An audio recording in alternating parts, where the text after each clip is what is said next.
We wanted to visit the Srebrenica Genocide Memorial site where the 1995 Srebrenica massacre and genocide took place. We wanted to see if the people there and the survivors knew something about Uyghur people and how they relate to the Uyghur situation. So our aim is to draw parallels between what they have suffered and what the Uyghur people are going through at this moment. So that was the main purpose of this story.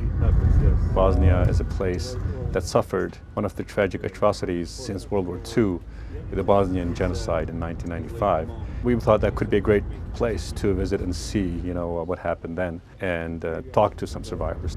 One of the most memorable part of my trip was to visit the actual place. Most of the killings happened, the Srebrenica massacre.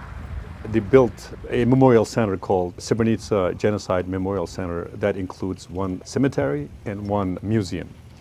And the cemetery that holds more than 8,000 people's names. Then we talked to at least 3 survivors. So we heard such heartbreaking stories again and again.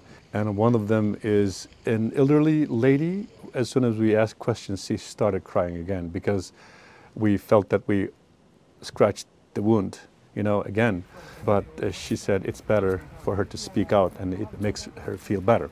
Samantha, her name was, and in that graveyard, she got 9 direct family members. She had the courage to visit and pray for their souls. And when she was saying goodbye to her brother said, "Sister, please take care of my son." His son was 4-year-old at the time. And I don't know when I'm coming back, but I'll be back.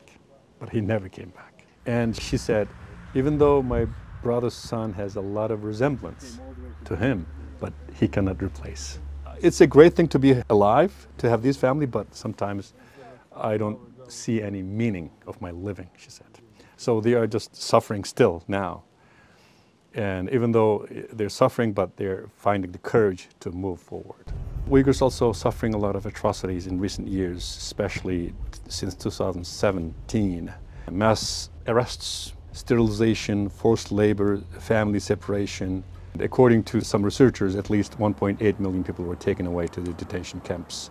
According to the US government, what China is committing right now is labeled as genocide and crimes against humanity.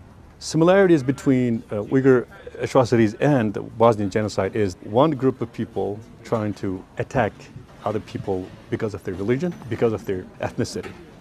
So that's exactly what happened in Bosnia as well, because the Serb armed forces tried to create a pure Serb society where the Bosniak Muslims doesn't exist. So that's why the atrocities happened. And we thought that maybe why don't we just go ahead and see the genocide is going on and the genocide happened in recent history and what we can learn from that. That's why we went there to see.